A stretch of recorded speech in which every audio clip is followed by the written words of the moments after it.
Medina সাহাবীদের নিয়ে মক্কার জমিন একদিন আসতে লাগলো। এসে বললে, ও কাবা শরীফের মানুষেরা, ও মক্কার লোকেরা, ও কাবার মাতোয়াল্লিরা, একবার একটু কাবার চাবিটা দাও না। আমি রাসূলুল্লাহ এসেছি, আমার সঙ্গীরা এসেছে, একটু কাবাকে তোয়াফ করব, কাবা জিয়ারত করব। বলে, না না না, কাবার চাবি তোমার হাতে দেওয়া যাবে না। একজনের হাতে এই কাবার চাবি, যার নাম ছিল উসমান বিন তালহার। উসমান জিন্নিরা ওই হযরত উসমান গনি রাদিয়াল্লাহু তাআলা আনহু, আর উসমান বিন তালহার আর এক। উসমান বিন তালহারের হাতে কাবা শরীফের চাবি দিলে না।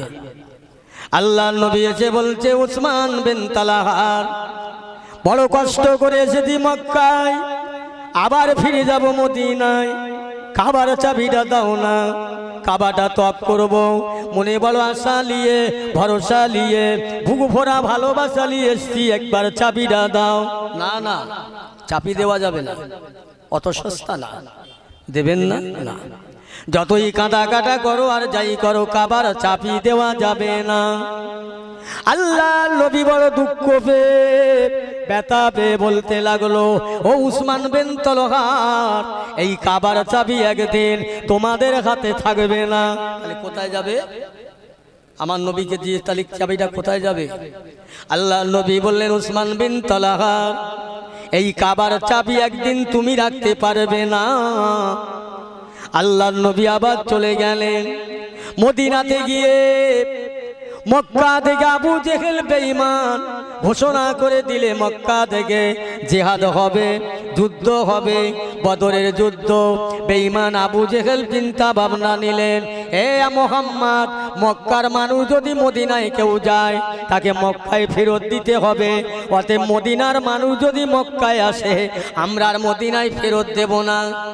বিচার করলেন, আবু জেহেলের বিচার, মক্কার মানুষ যদি মদিনায় যায়, মক্কায় ফেরত দিতে হবে। অতএব মদিনার মানুষ যদি মক্কায় আসে, আমরা তাকে মদিনায় ফেরাবো না। একটা পক্ষ বিচার। কিরাম বিচার হলো? আল্লাহ নবী মদিনায় রইল, ঠিক আছে তাই হবে। আবু বকর সিদ্দিক রাদিয়াল্লাহু আনহু সঙ্গী রইল। মদিনা শরীফে সব আমার রাসূলুল্লাহর আহালিরা সব চলে গেলেন। বাবা, যেতে যেতে যেতে কিছুদিন হয়ে গেল, মসজিদে নবাবী শরীফ তৈরি হলো। খুব সংক্ষেপে বলছি, মসজিদে নবাবী শরীফ তৈরি হলো। হবার পরে সেখানে বহু মুসলমান, 5 ওয়াক্ত আজান হয়, নামাজ হয়। এক্ষুনি আমি হাজী সাহেবদের মুখে শুনলাম, এক্ষুনি বর্তমানে মসজিদে নবাবী শরীফে লক্ষ লক্ষ মানুষের জামাত হয়। কত বড় মসজিদ! যারা হজে গেছেন, হজ পাকে গিয়েছেন, তারা জানেন। তৈরি করলেন। আবু জেহেল ঘোষণা করলো, মুহাম্মদ, তুমি মক্কায় চলে যেতে পারো, তবে তোমাকে ছাড় নেই, এসো যুদ্ধ করো আমাদের সাথে। তো যুদ্ধ করবে কি? আমার রাসূলুল্লাহ সঙ্গী সাথীরা মাত্র 313 জন মুসলমান, আর আবু জেহেলের সংখ্যা হলো 3000-এর অধিক বেশি। 3000-এর অধিক বেশি। ভালো করে শোনেন, এই 3000 সৈন্যের সঙ্গে 313 জন মুসলমান মোকাবেলা হবে। বেঈমান আবু জেহেলের সঙ্গে এদেরকে মোকাবেলা হবে। সব প্রস্তুত হচ্ছেন, রেডি হচ্ছে। ওদের সব সুন্দর সুন্দর যুদ্ধের সুসজ্জিত ভাবে খেটে খেয়ে ভালো ভালো অস্ত্র শস্ত্র, যুদ্ধের পোশাক তৈরি হয়ে গেছে। আল্লাহ নবী বললেন, বাবা, তোমরা যুদ্ধের সেনাপতি নিয়োজিত হও। প্রথম সেনাপতি করলেন আল্লাহ রাসূল একজন, কাকে? হযরতে আবু জাফর রাদিয়াল্লাহু তাআলা আনহু হুজুরকে প্রথম সেনাপতি করলেন। নবী বলছেন, এই আমি তোমাদের এই প্রথম সেনাপতি তৈরি করলাম, এ সেনাপতি যদি শহীদ হয়ে যায়, আবার তোমরা বসে সেনাপতি ঠিক করে লিও। বাবা, যাও, যুদ্ধে যাবার জন্য বাড়ি থেকে সব সামানপত্র নিয়ে চলে এসো। হযরত আবু জাফর রাদিয়াল্লাহু তাআলা আনহু ঘরে গেলেন, বাড়ি গেলেন, বিবির কাছে গিয়ে বলছে, বিবি সাহেবা, জিহাদের সামানপত্র আমার ঘাড়ে তুলে দাও। আল্লাহর নবী এখনই যুদ্ধে যাবার অনুমতি দিয়েছে, আর থাকা যাবে না। হুজুর, আপনি যুদ্ধে যাবেন, একটু শোনেন একটা কথা, একটু ঘরে চলেন, আমি আপনাকে দেখেলেই জীবনের মতো, কাল হাসরের মাঠে যদি আপনার সঙ্গে দেখা হয়, বিবি ঘরের মধ্যে গেলে না জানি হয়তো তোমার প্রেমে মহব্বতে ভুলে যাব আল্লাহর নবীর কথা, তাহলে বেয়াদবি হবে, বেয়াদবি করা হবে। বিবি না, যাব না, এখান থেকে তুমি আমার যদি ভালোবাসো, যদি আমাকে মহব্বত করো, আমি কথা দিচ্ছি কাল কিয়ামতের দিনে আমি যদি শহীদ হয়ে যাই, শহীদের মধ্যে খুঁজে দেখবে তুমি আমাকে পেয়ে যাবে। জোরে বলুন সুবহানাল্লাহ। আবু জাফর রাদিয়াল্লাহু তাআলা আনহু বললেন, দাও আমার শাহাদের সামানপত্র দাও। নিজের বিবি বলছে, হুজুর শোনেন। আল্লাহর হাবিব আল্লাহর নবী সাহাবী বললেন, ও নবী কি বলো? হুজুর একটু দাঁড়ান, আমি আপনার জন্য দাঁড়িয়ে দোয়া করব, আপনি একটু আমিন আমিন করেন। আবু জাফরের বিবি আল্লাহ তাআলা দরবারে দোয়া চান, এ রব্বি আল্লাহ, খালিক মালিক আল্লাহ, মাবুদ মাওলা, আমার স্বামী জিহাদে যাবে, যুদ্ধে যাবে, আল্লাহ পাক আপনার দিনকে বাঁচাবার জন্য, ইসলামকে বাঁচাবার জন্য আল্লাহ পাক আমার স্বামী যেন যুদ্ধে জয়ী হয়ে গাজীর বেশে আমার কাছে ফিরে আসে। এই না কথা যেই বললেন, নিজের বিবি নিজের স্বামী আবু জাফর পিছন দিক দিয়ে তলোয়ার মারলেন। বিবি হাতটা নামাও, দোয়া করো না। হুজুর আমি তো খারাপ দোয়া করিনি, হারাম দোয়া করে নাই। ও বিবি সাহেবা, তুমি যে দোয়া চাইছো আল্লাহর নবীর বিরুদ্ধে, ওই দোয়া আল্লাহর দরবারে কবুল হবে না। বিবি রে, আমি প্রথম সেনাপতি, আল্লাহর নবী বললেন আমি শহীদ হবার পরে আবার একটাকে পারবে, তারা সেনাপতি নিয়ে যুক্ত করবে। আল্লাহর নবী বললেন আমার শহীদের কথা, আর তুমি আমার ফিরে আসার কথা বলছো, উল্টো দোয়া করো না, এ দোয়া আল্লাহর দরবারে কবুল হবে না, আমার শহীদ হতে হবে। হযরতে আবু জাফরের বিবি বলছেন, হুজুর একটুখানি দাঁড়ান, আমার চিনতে হবে না, জনমের মতো একবার আপনার দুইটা নয়নের পুতলি, সোনার বাচ্চা সোনার মানিক একবার কোলে নেন। ও মুসলমান, আবু জাহর রাদিয়াল্লাহু তাআলা আনহু বাচ্চা দুইটা কোলে নিয়ে মাথায় হাত বোলাচ্ছে, বাবারা বাবারা, আমি তোমার আব্বা জান, দ্বীনের জন্য, ইসলামের জন্য, আল্লাহর পথের প্রতীক হবার জন্য আমি জিহাদে চলে যাচ্ছি বাবা, দোয়া করে যাই তোমরা যেন ইসলামের মুজাহিদ হয়ে যেও। এই না কথা বলার জন্য এদিকে যুদ্ধের ডঙ্কা বেজে উঠল। আর আবু জাফর রাদিয়াল্লাহু তাআলা দেরি করলেন না, বিলম্ব করলেন না, ছুটে ছুটে দৌড়ে দৌড়ে জিহাদের সামানপত্র নিয়ে জিহাদের ময়দানে চলতে লাগলেন। জিহাদে এ মুসলমান ইমানদার, যেদিনে যুদ্ধ হবে তার আগের দিন রাতের বেলা বদরের ময়দানে বহু তাবু রইল। আল্লাহর নবী সাহাবীরা রাতের বাগে ঘুরতে লাগলেন। দেখি আবু জেহেলের সৈন্য সামন্তগুলো কি অবস্থা, তারা দেখতে লাগলেন। দেখতে দেখতে দেখতে পেলেন আবু জেহেলের সংখ্যা অধিক বেশি, তাদের ভালো সোনাপনা, ভালো তলোয়ার, যুদ্ধের সামানপত্র মজবুত, কিন্তু মুসলমানদের অত সামানপত্র নাই। ইয়া রাসূলুল্লাহ, হাবিবাল্লাহ, কালকে সকাল হবার পরে যুদ্ধ শুরু হবে। আমরা যা দেখলাম ইয়া হাবিবাল্লাহ, আবু জেহেলের সংখ্যা অনেক, প্রভূত, ওদের সমনপত্র অনেক, যুদ্ধের সরঞ্জাম অনেক, আমাদের খালি পেটে খাওয়া নাই, যুদ্ধের সরঞ্জাম তেমন ভালো নাই। ইয়া রাসূলুল্লাহ, আর আমাদের ফিরে বাড়ি যাওয়া হবে না, ওরা আমাদের শহীদি করে দেবে। আল্লাহর নবী দিন দুনিয়ার বাদশা, ওই দিন রাতের বেলা তাঁবুর মধ্যে একা দুটো হাত তুলে আল্লাহর দরবারে কাঁদতে লাগলেন। আল্লাহ পাক, আল্লাহ পাক, আল্লাহ তাআলা, কালকে সকাল হবে, যুদ্ধ শুরু হবে, কালকে যুদ্ধ শুরু হবে। দরুদ শরীফ আল্লাহুম্মা।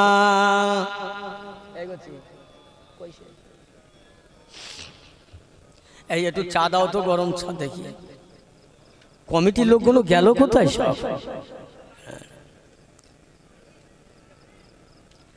সালামেরি গজরা দরুদেরি গান, সালামেরি গজরা দরুদেরি গান, ভালোবেসে খোদা যাকে দিলেন উপকার, সে যে মোরে নূর নবী কামেলিওয়ালা, তাহার সানে পড়ি সবাই সাল্লে আলা আল্লাহুম্মা।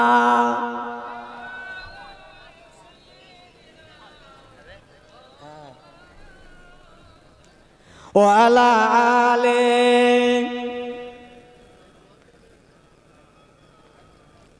রসুল্লাহ হাবিবুল্লাহ মায়া মাখানাম রসুল্লাহ হাবিবুল্লাহ মধু মাখানাম ওই নামেতে আল্লাহ তাআলা পাঠায় পাক কালাম আল্লাহুম্মা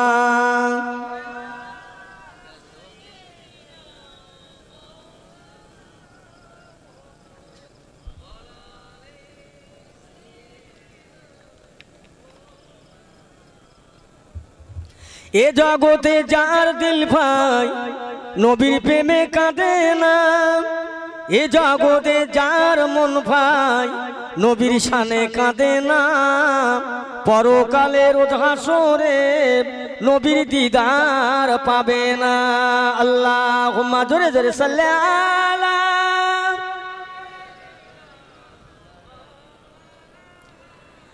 ওয়ালা আলে ভালো ওয়াজ করতে পারবো না আমি ভাই ভালো ওয়াজ করার শক্তি আমার নেই আমি একটু কালো ওয়াজ করি কথা বোঝে তাহলে দিন ইসলামের কথা বলতে বলতে সাহাবা হুজুররা বলছে হুজুর কাল সকাল হলে আর আমাদের কেউ বাঁচাবে না আল্লাহ রসুল ওই দিন রাতের ভাগে তাবুর ভিতরে দুটো হাত উঁচু করে আল্লাহর কাছে কাঁদেন আল্লাহ কাল সকাল হলে বেঈমান আবু জেহেলের সঙ্গে মোকাবেলা হবে ইয়া আল্লাহ পাক আজকের আপনার পয়গম্বর মুহাম্মাদের সঙ্গে যে ৩১৩টা মুসলমান এসেছে এরা যদি শহীদ হয়ে যায় আর যদি না বাঁচে আল্লাহ এরা যদি সব মরে যায় আপনাকে আল্লাহ বলে ডাকার তো আর কেউ থাকবে না আল্লাহ আপনি মুসলমানের মদদ দেন মুসলমানের হেফাজত করেন আমার আল্লাহর দরবারে আল্লাহর নবী দোয়া করলেন ও ভাইজানেরা আল্লাহ রসুল বললে বাবারা বাবারা আমরা ৩১৩ জন সঙ্গে আমাদের আল্লাহ রয়েছে এই ৩১৪ জন একটু জোরে বলা যাবে না সুবহানাল্লাহ চিন্তা কোনো ঘাবড়াইও না আবার পিয়ারা মুসলমান ভাইয়ের আল্লাহওয়ালা গণেরা কত কষ্ট আমার নবীর হলো সাহাবীদের হলো যুদ্ধ শুরু হয়ে যাবে জিহাদে সবাই চলে গেল এর মধ্যে মদিনায় একটা ঘটনা ঘটে যায় ছোট ছোট দুটো বাচ্চা এসে তাদের মায়ের কাছে বলছে আম্মা জান মদিনার মসজিদে নববী শরীফে আজান হলে এত মুসল্লির আনাগোনা এত মুসল্লির ভিড় জমে যায় আম্মা জান আজকে মদিনার মসজিদে আজান হলে দেখা যায় কতগুলো কানা খোঁড়া প্রতিবন্ধী বুড়ো জহির এরাই ছাড়ার কাউকে দেখি না এরা গেল কোথায় মা তোমরা জানো না বাবা না তোমা বলুন না ও বাবারা তোমাদের আব্বা জানের আত্মীয় স্বজনেরা আজকের সবাই বদরের ময়দানে হাজির হয়ে গেছে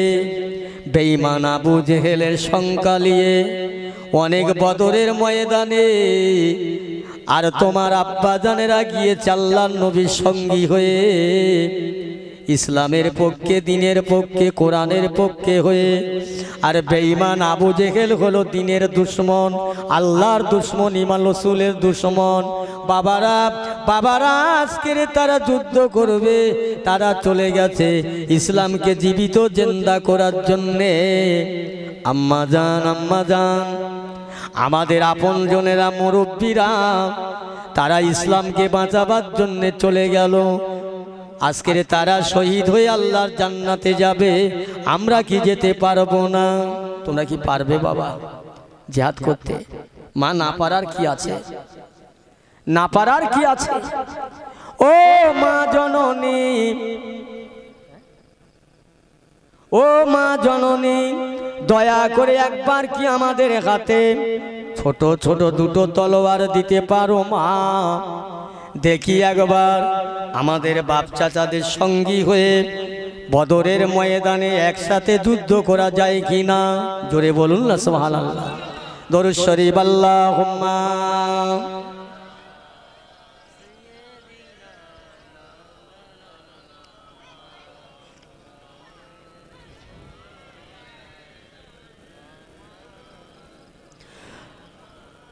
মদিনাতে কাঁদেন নবী মোদের পাপের লাগি, মোদের ব্যথায় কাতর হয়ে আছেন তিনি জাগি। মদিনার ওই ভিজায় মাটি নবীর চোখের জল, অতরা সাল্লে আলা মুহাম্মাদিন বল সকলে বল আল্লাহুম্মা।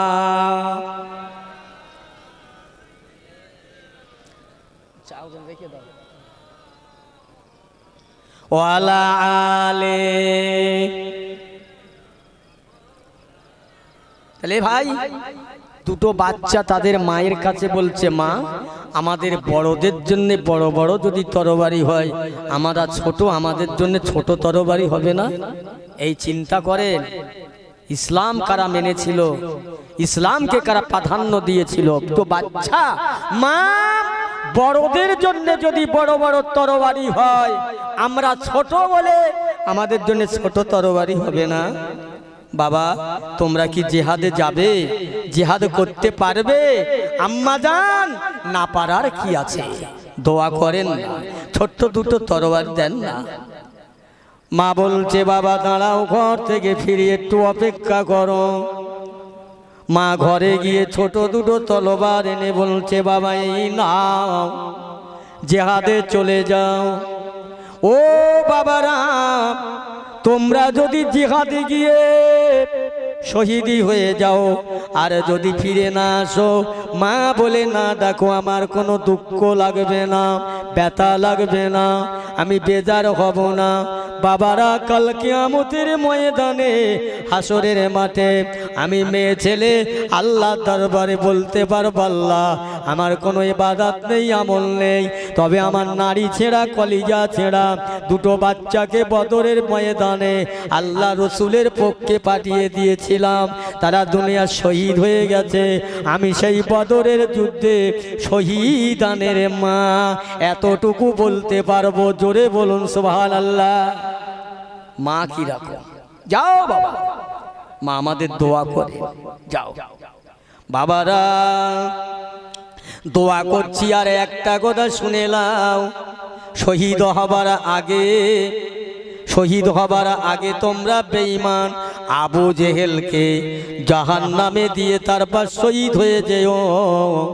আহা, দুটো বাচ্চা বলে, মাজান কতটা দূরে এখান থেকে বদরের ময়দান?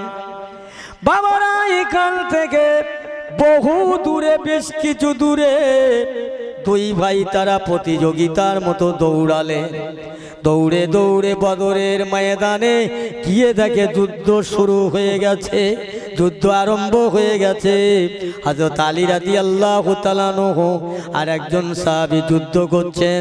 এই দুটো বাচ্চা তারা দৌড়ে গিয়ে জিহাদের ময়দানে নেমে তারা জিজ্ঞাসা করছে, ও ভাইরা, ইয়া সাইয়্যিদুনা, হে আমাদের সরদার, একবার বলতে পারো বেঈমান আবু জেহেল কোথায়? জিহাদের মানুষেরা বলছে, বাবা তোমরা কারা, কোথায় থেকে এসছো? এটা জিহাদের ময়দান, জিহাদের মাঠ, এখানা বল খেলার মাঠ না বাবা, এটা খেলার ময়দান নয়, এটা হলো শহীদের ময়দান।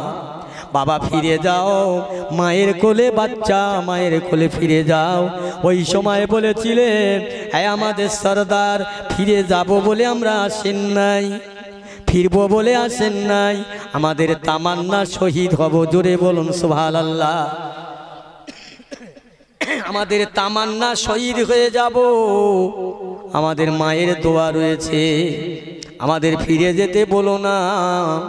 দুইটা বাচ্চা কি করলেন, ভাইকে তারা, এক ভাই আর এক ভাইকে বলছে, ভাই আগে আমার সুযোগটা দাও বেঈমান আবু জেহেলকে খতম করা।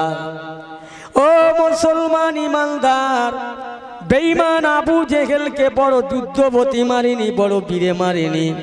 দুইটা বাচ্চা আবু জেহেলের ঘোড়ার কাছে যেই না গেলেন, চিৎকার করে বলছেন, কারা কোথায় কে আছো এসো, আমাকে তারা শেষ করে দেবে, ঘায়েল করে দেবে।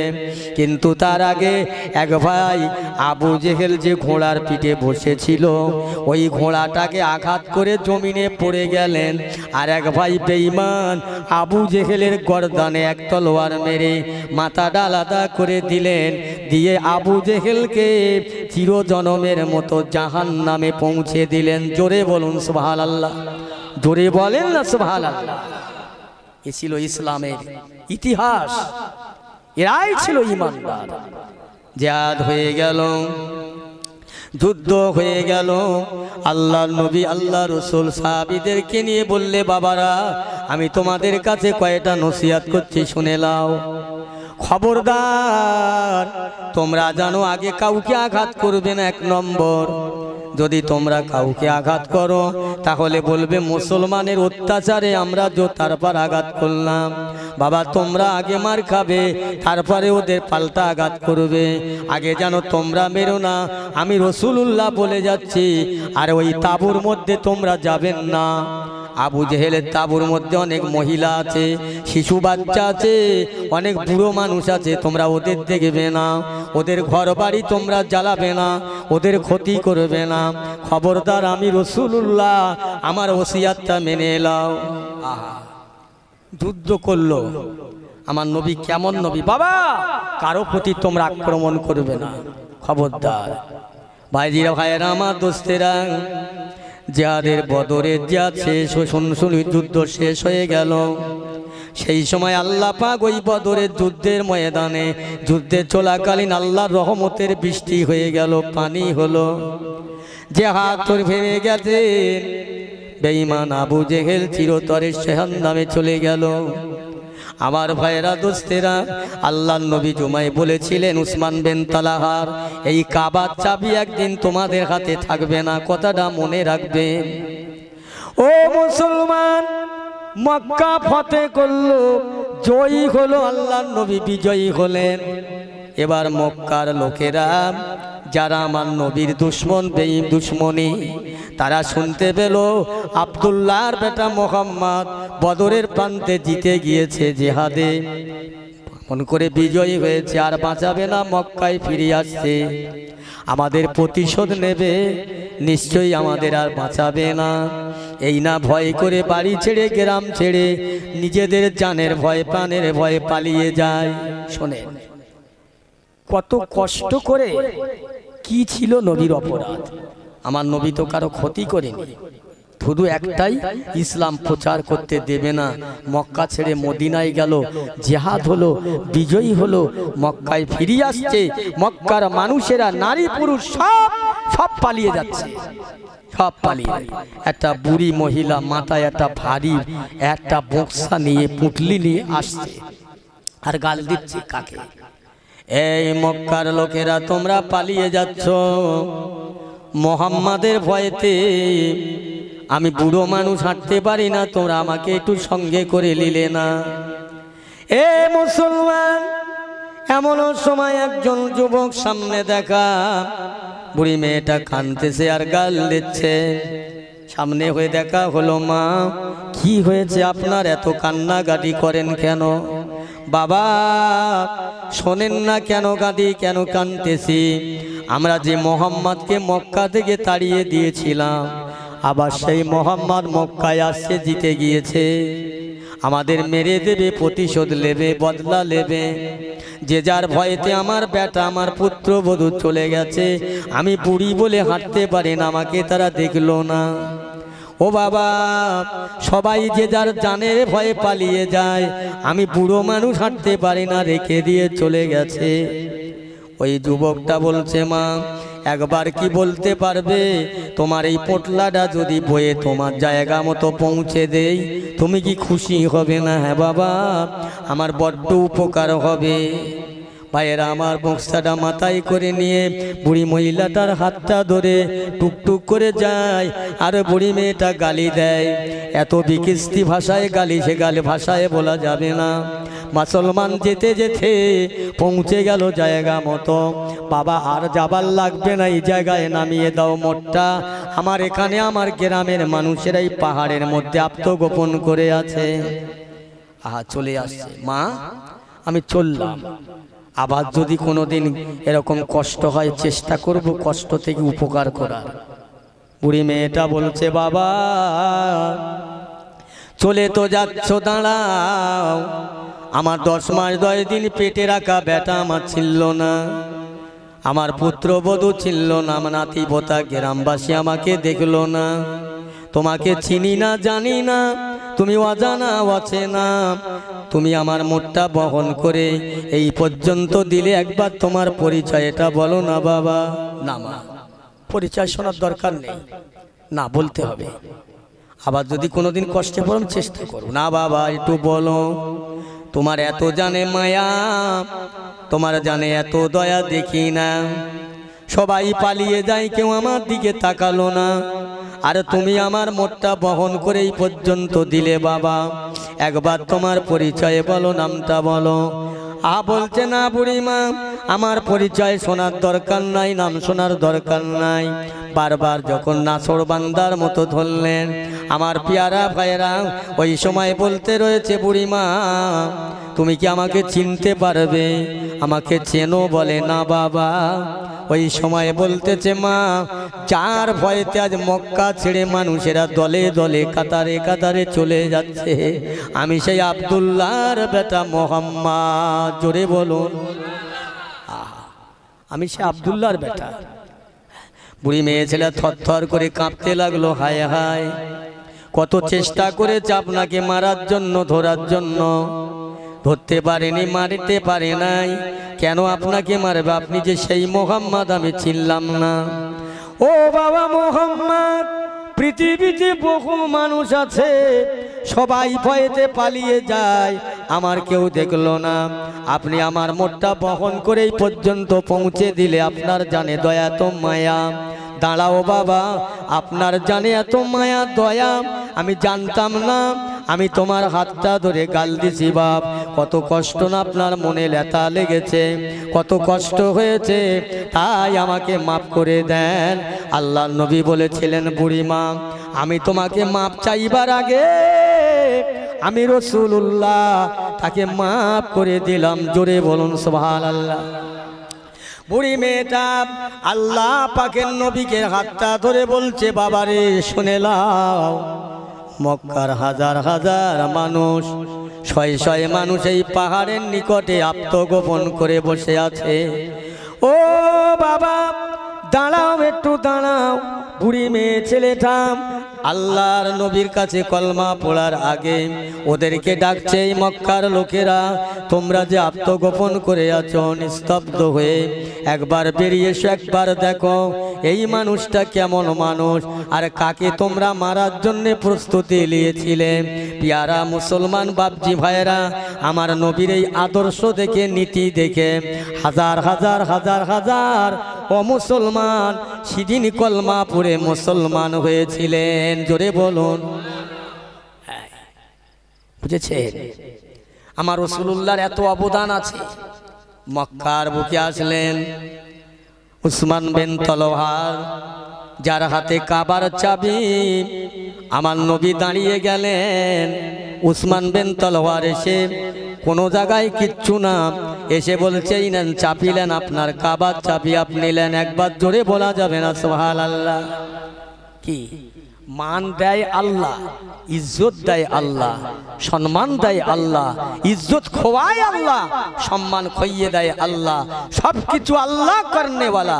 আমার পিয়ারা ভাইরা, মক্কা ফতে হলো, জিতে গেল, তবু রসুল আমার মক্কায় নাই, মদিনার জমিনে।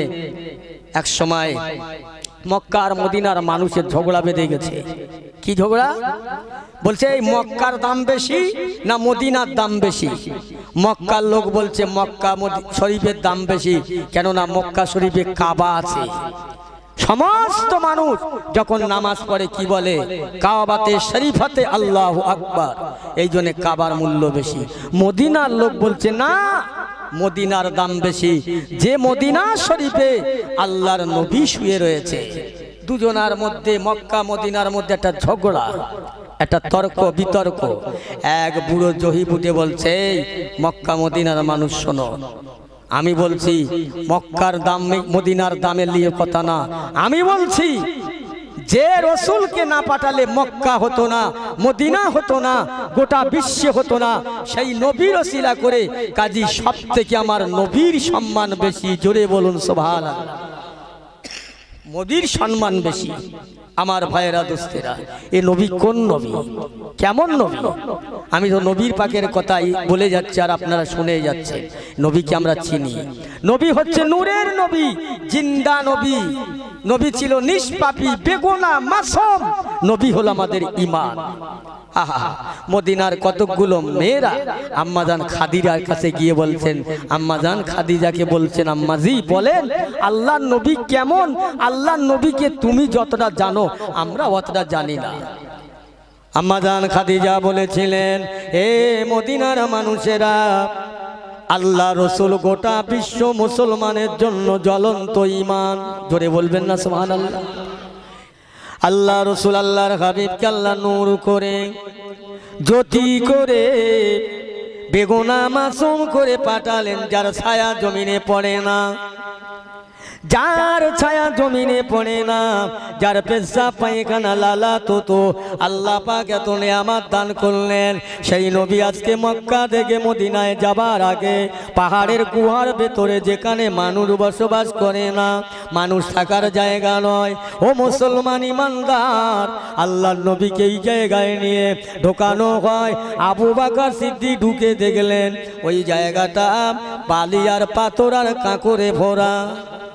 দুহাত দিয়ে পরিষ্কার করলেন, ইয়া রাসূলুল্লাহ শোন, আর দেরি করবেন না, আপনি চলে আসেন জায়গাটার মধ্যে লুকিয়ে পড়ুন। হুজুর আল্লাহর নবী আবু বকর সিদ্দিক রাদিয়াল্লাহু তাআলা আনহুর কোলের উপরে মাথা রাখলেন, মাথা রেখে ঘুমিয়ে পড়লেন। ঘুমালেন। আবু বকর সিদ্দিক রাদিয়াল্লাহু বসে আছে, আমার নবী ঘুমাচ্ছে, মুখটা দেখছে রাসূলুল্লাহ, চেহারা মোবারকটা আবু বকর সিদ্দিক রাদিয়াল্লাহু তাআলা যত দেখে দেখে যেন আশা মেটে না, মন ভরে না। বারবার দেখতে দেখতে ভাই দেখতে পেলেন আবু বকর সিদ্দিক কি পাহাড়ের ওই গুহার ভিতরে বড় বড় বিষাক্ত সাপের চালা, সাপের চালা। চিন্তা করলেন আবু বকর সিদ্দিক যে আল্লাহ রসুলের মক্কা থেকে মদিনায় যাওয়ার হুকুম দিলেন আল্লাহ, কিন্তু এখানে একটু বিশ্রাম নেব, এই যে বড় বড় বিষাক্ত সাপের চালা, কি হবে? আমার নবীকে কি করে বাঁচাবো, কি করা যাবে? আবু বকর সিদ্দিক চিন্তা করছেন, আর আমার নবী একটু ঘুমাচ্ছেন। হায় হায়, আমার রসুলের ঘুম ভাঙাবো না, আমার রসুলের কষ্ট দেব না বলে হুজুর কি করলেন জানেন? সাহাবা আবু বকর সিদ্দিক রাদিয়াল্লাহু তাআলা আনহু নিজের মাথার পাগড়ি ছিঁড়ে টুকরো টুকরো করে তামাম চালার মুখগুলো আটকে দিলেন, বন্ধ করে দিলেন, একটা চালা খোলায় না। ওই চালাটা নিজের খুব নিকটে পায়ের গোড়ালি দিয়ে চালাটার মুখটা আটকে রাখলেন, কিন্তু চালার মধ্যে সাপ বার হওয়ার জন্য চেষ্টা করছেন, চালা দিয়ে ওরাও বার হতে পারছে না।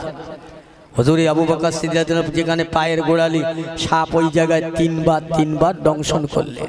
হুজুর তবু পা সরালেন না, আবু বকর সিদ্দিক পা সরালেন না। শরীরের চেহারা নীল হয়ে গেছে, যন্ত্রণা হচ্ছে, অসহ্য যন্ত্রণা। আহা, আমার নবীকে তবু জাগায় না। আল্লাহ রসুলের সাহাবী আবু বকর সিদ্দিক রাদিয়াল্লাহু তাআলা আনহু দুটো চোখের পানি আমার রাসূলুল্লাহর চেহারা মোবারকে অবস্থান করলেন। হুজুরের ঘুম ভেঙে গেলেন। বাবা আবু বকর, চোখে পানি কেন বাবা? এত কি হয়েছে? হ্যাঁ, বাপ মার কথা মনে হয়েছে, বিবি বাচ্চার কথা মনে হয়েছে, জন্মভিটের কথা মনে হয়েছে? ইয়া রাসূলুল্লাহ, হাবিবাল্লাহ, আমি আবু বকরকে মাফ করুন, আমি আবু বকরকে ক্ষমা করুন, আমি আপনার কাছে মাপ চাই। আমার আব্বা মায়ের জন্য কাঁদি না, বেটা বেটির কথার জন্য কাঁদি না। ইয়া রাসূলুল্লাহ, হাবিবাল্লাহ, একবার আমার চেহারা পানে দেখুন, একবার আমার চেহারাটা দেখুন না, আমার চেহারাটার রংটা নীল বর্ণ হয়ে গেছে।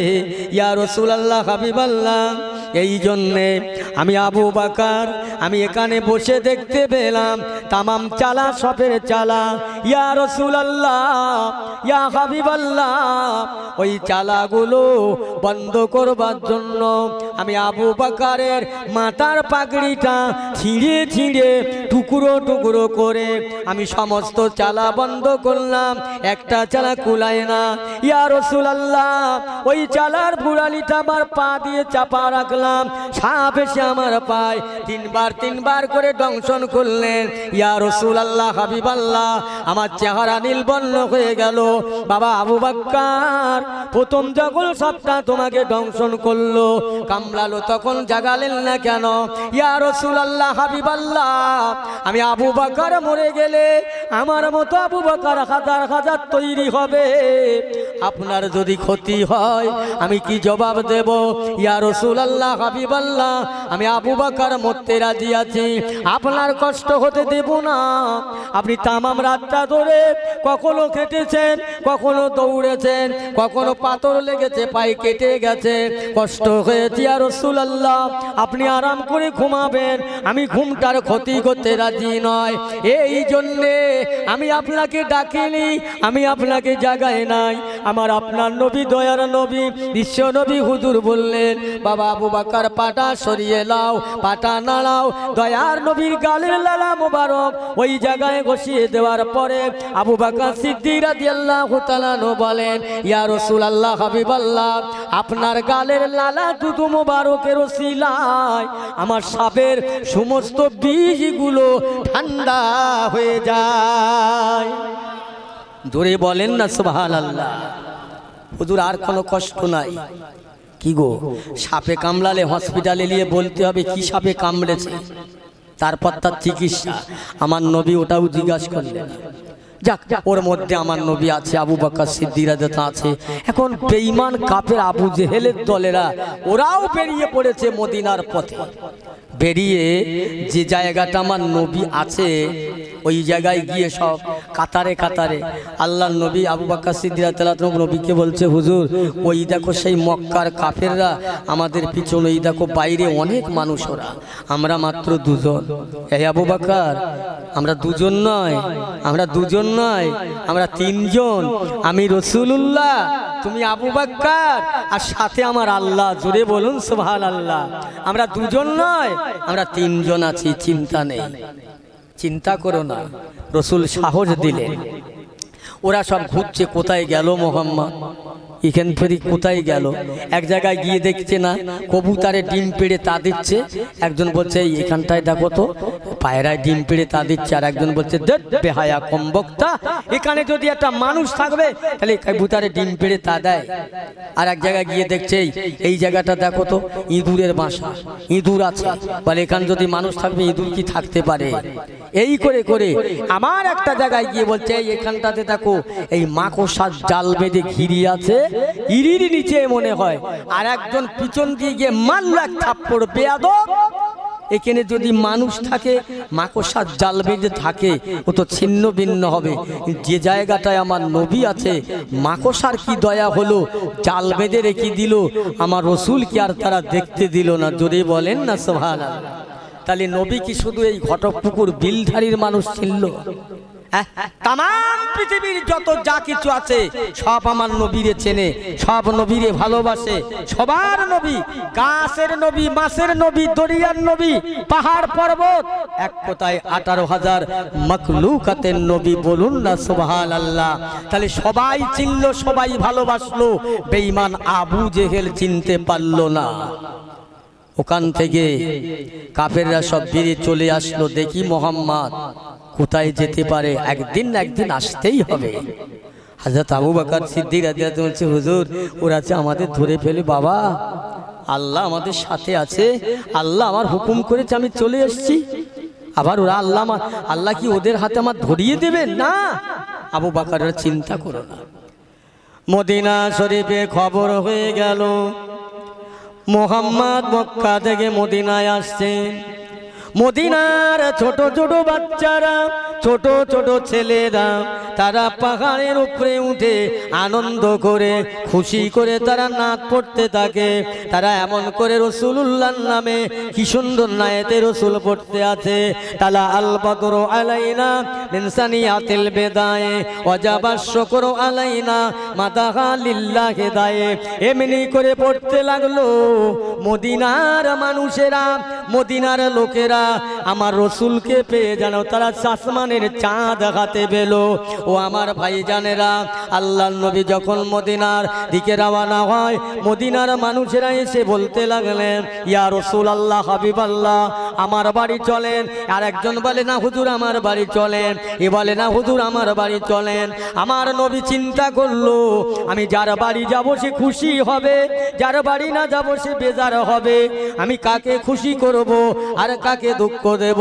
তাই আমার নবী খোদার বন্ধু সিদ্ধান্ত নিলেন, বিচার করলেন, ও মদিনাওয়ালারা, ও মদিনার মানুষেরা, এক কাজ করো বাবারা, একটা উট নিয়ে এসো। আমি রাসূলুল্লাহ উটের পিঠে উঠবো, ওই উটটা গিয়ে যেখানে বসবে আমি রাসূলুল্লাহ সেইখানে নামবো। একবার জোরে বলেন সুবহানাল্লাহ। রসুলের সিদ্ধান্ত, যাও উট আনলেন। আমার নবী উটের পিঠে উঠলেন, ঘুরে ঘুরে ঘুরে ঘুরে কোথায় গেলেন? হযরতে সাহাবী আনসারী রাদিয়াল্লাহু তাআলা আনহুর ঘরের কাছে উটটা বসলেন। যে ঘরটা আমার নবী থাকবে, এই ঘরটা মাটির ঘর, দুতলা। তার নবী কবে মদিনায় আসবে তার আগে সব ফয়সালা আমার নবী আল্লাহ করে দিলেন। এখানে নবী আসবে, এই ঘরে বসবে, এই ঘরে থাকবে, সব আল্লাহর ফয়সালা। মদিনার মেয়ে ছেলেরা, বেটা ছেলেরা সবাই ঝুড়ি নিয়ে, কাস্তে নিয়ে বাগানে থেকে ঘাস কালেকশন করলেন, কচি কচি ঘাস। ঘাস নিয়ে ঝুড়াই করে নিয়ে যে যার বাড়ির সামনে রাখলেন।